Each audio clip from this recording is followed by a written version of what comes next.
ही कथा लातूरच्या अजित यांनी सांगितलेली आहे।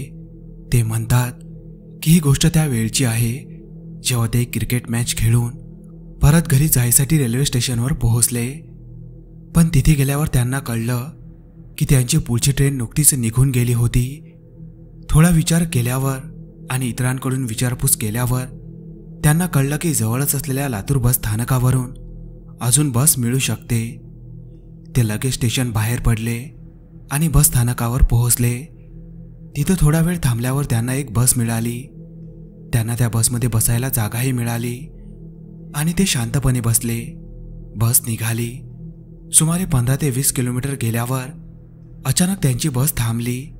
विचारल्यावर समजलं की बसचं टायर पंक्चर झालं आहे आणि ते बदलायला वेळ लागेल। आम्ही एका विरान भयान जागी होतो आणि टायर बदलायला थोडा वेळ लागणार हे स्पष्ट होतं। त्यामुळे मी विचार केला की जरा बाहेरून फिरून यावं। डिसेंबरचा महिना असल्यामुळे थंडी खूप होती आणि धुकंही फारच होतं। मग वाटलं की अशा थंडीमध्ये फिरणं योग्य नाही। मी बसमध्ये परत जाण्यासाठी वळलो, पण मग वाटलं की आलोच आहे तर थोडी सफर करावी, कारण बसचा टायर बदलायला अजून बराच वेळ होता। आणि मी बसच्या बऱ्याच दूर आलो। चांगलाच अंधार पडला होता। रातकिडे किरकिर करत होते। फिरून जेव्हा मी त्रासलो तेव्हा मला वाटलं की आपण बसमध्ये परत जावं, पण काही वेळातच जेव्हा मी परत आलो तेव्हा पाहिलं की बस तिथून निघून गेली होती आणि माझं संपूर्ण सामान सुद्धा त्या बसमध्येच होतं। मला खूप राग आला। यार, किमान आवाज तरी द्यायचा कंडक्टरने, पण आता काही उपयोग नव्हता। मी स्वतःला सावरला आणि विचार केला की आता चालतच पुढे निघावं, कदाचित कोणीतरी मदतीला येईल। हायवे असल्यामुळे अनेक गाड्या जात होत्या, पण कोणालाही लिफ्ट द्यायची इच्छा नव्हती। खूप चालल्यावर दूर कुठेतरी उजेड दिसत होता। पाहून वाटलं की कदाचित तिथे एखादा ढाबा असावा। काही गाड्याही उभ्या होत्या। मी त्या उजेडाच्या दिशेने चालत निघालो, पण एक अजब गोष्ट वाटली। तो उजेड कितीही चाललो तरी जवळ येत नव्हता। थंडीही आता खूप वाढत चालली होती आणि आता ती सहन होईना झाली होती। मला काहीही करून त्या उजेडाजवळ पोहोचायचं होतं। तेव्हाच रस्त्याच्या कडेला मला एक बाई आणि एक लहान मुलगा चालताना दिसले। मी त्यांच्याकडे बघून मोठ्याने आवाज दिला, ऐका ना, थांबा थोडं। ते दोघं थोडे थांबले। मी त्यांच्या जवळ गेलो आणि त्या दिशेने हात दाखवत विचारलं, ताई, तो उजेड कुठे आहे? तो एखादा ढाबा आहे का? त्यावरती बाई म्हणाली, अहो, ते ढाबा नाही, आमचं घर आहे। मी म्हणालो, ताई, माझी बस सुटली आहे। मला खूप थंडी वाजत आहे आणि त्या बसमध्ये माझं सगळं सामानही सुटलं आहे। मी त्या बाईला विनंती करत म्हणालो, जर तुम्हाला काही हरकत नसेल तर मला एक रात्र तुमच्या घरी राहू द्या। सकाळ होतच मी निघून जाईन। या विनंतीवर त्या बाईने काहीही विचार न करता मान डोलावली आणि हाताने इशारा करत पुढे पुढे चालू लागली। थोड्याच वेळात आम्ही तिच्या घरी पोहोचलो।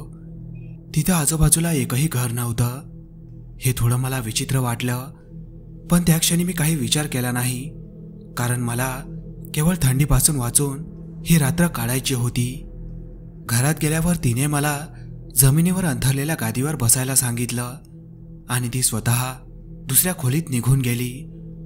मला वाटलं ती कदाचित काही खाण्यापिण्याचं घेऊन येईन, पण ती समोर आली तेव्हा तिच्या हातात अन्न नव्हतं, तर एक काळ्या रंगाची विचित्र बाहुली होती। ती बाहुली घेऊन ती माझ्यासमोर बसली। थोडा वेळ शांततेत गेला। शेवटी मीच बोललो, ताई, तुम्ही इथे एकटाच राहता का? आजूबाजूला तर कुठलंच दुसरं घर दिसत नाही। यावर ती हळू आवाजात म्हणाली, येथून थोडं एक लांब गाव आहे, आम्ही तिथलेच रहिवासी आहोत। मी आश्चर्याने विचारलं, मग तुम्ही इथे का राहायला आलात? जेव्हा तिने तो खुलासा केला ते ऐकून माझ्या अंगावर शहारे आले।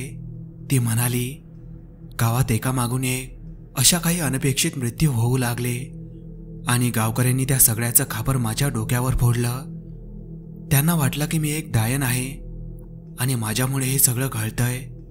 त्यांनी आम्हा दोघांना, मला आणि माझ्या मुलाला, जिवंत जाळण्याचा प्रयत्न केला, पण कसा तरी आम्ही तिथून पळून आलो आणि तेव्हापासून इथेच राहतो।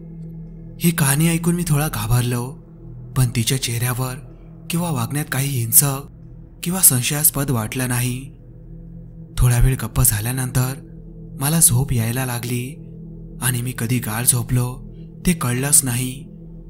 माझी झोप तेव्हाच भंग झाली जेव्हा कोणीतरी माझ्या गळ्यावर जोरात चावलं. मी जोरात किंचाळत जागा झालो, पण जागा झाल्यावर असं जाणवलं की माझे हातपाय जणू कोणीतरी दोराने बांधले आहेत. जरी प्रत्यक्षात कोणतीच दोरी दिसत नव्हती, पण हालचाल करताना तशी जखडलेली जाणीव होत होती. मी हातपाय नीट हलवू शकत नव्हतो. मी पूर्णपणे घाबरून गेलो, मोठमोठ्याने ओरडायला लागलो, पण त्या सुनसान भागात माझं कोण ऐकणार?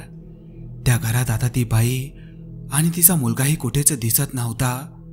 मी हे समजून घेण्याचा प्रयत्न करत होतो की नक्की काय घडलं आहे.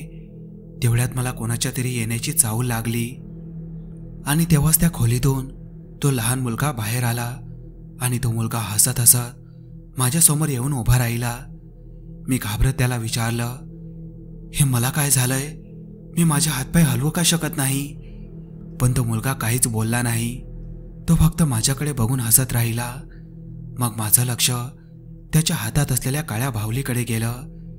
त्या बाहुलीचे हातपाय धाग्यांनी बांधलेले होते आणि अचानक त्या मुलाने त्या बाहुलीचे पाय जोरात वाकवले. ते पाय वाकवताच माझ्या तोंडून एक जोरदार किंकाळी बाहेर पडली. मला असं वाटलं जणू कोणीतरी माझे पाय जबरदस्तीने वेड्या वाकड्या दिशेला वळवले आहेत. जेव्हा मी माझ्या पायांकडे पाहिलं तेव्हा माझा पाय अगदी तसाच वळलेला होता जसा त्या बाहुलीचा. मी वेदनेने तळफळत होतो आणि तो मुलगा मात्र जोरजोरात हसत होता. मी ओरडतच होतो की माझं डोकं हळूहळू दुसऱ्या दिशेला वळू लागलं, जणू कोणीतरी माझं डोकं पकडून जबरदस्तीने फिरवत आहे. मी त्या मुलाकडे पाहिलं तर तो आता त्या बाहुलीचं डोकं फिरवत होता. आता मात्र मला पक्क समजलं की मी एका भयानक जाळ्यात अडकलोय आणि आता माझी मान मोडली जाणार. पण त्या क्षणी अचानक दरवाजे आणि खिडक्या फोडून दिवसा उजेड घरात यायला लागला. उजेड येताच तो मुलगा घाबरून तिथून पळाला आणि पुन्हा त्या कोठरीत जाऊन लपला. माझ्या शरीरात अजूनही खूप वेदना होत होत्या. थोडा वेळ मी तसाच वेदनेने विवळत तिथं पडून होतो. नंतर मी कशीबशी हिंमत एकवटली आणि सरपटत त्या कोठरीत गेलो. माझ्या समोरचे दृश्य होतं ते पाहून मी सुन्न झालो. तिथे अनेक माणसांचे सांगाडे पडले होते आणि प्रत्येक सांगाड्याजवळ एक काळी बाहुली ठेवलेली होती. अजून थोडं पाहिलं तर कोपऱ्यात मला एक बाहुली दिसली. तिचे हातपाय धाग्यांनी घट्ट बांधलेले होते. माझ्या लक्षात आलं हीच ती बाहुली आहे जी त्या मुलाच्या हातात होती. मी घाबरतच त्या बाहुलीचे धागे दातांनी चावून तोडले आणि धागे तोडताच माझे स्वतःचे हातपाय सुटल्यासारखं मला वाटलं. मी एक क्षणही न दवळता ती बाहुली घेऊन तिथून धावत सुटलो. थोड्याच अंतरावर एक बस स्टॉप दिसला. तिथे एक बस उभी होती. मी बसवाल्याची मदत घेतली आणि अखेर घरी परतलो. घरी आल्यावर मी ती बाहुली आमच्या गावातल्या एका जाणकार व्यक्तीला दाखवली आणि संपूर्ण हकीकत सांगितली. त्यांनी मला फारसं काही सांगितलं नाही, पण त्या बाहुलीवर काही मंत्रजाप केला आणि ती बाहुली आगीत टाकून जाळून टाकली. तर मित्रांनो, ही होती माझी खरी आणि थरारक गोष्ट. कहाणी आवडली असेल तर लाईक, शेअर आणि कमेंट करायला विसरू नका.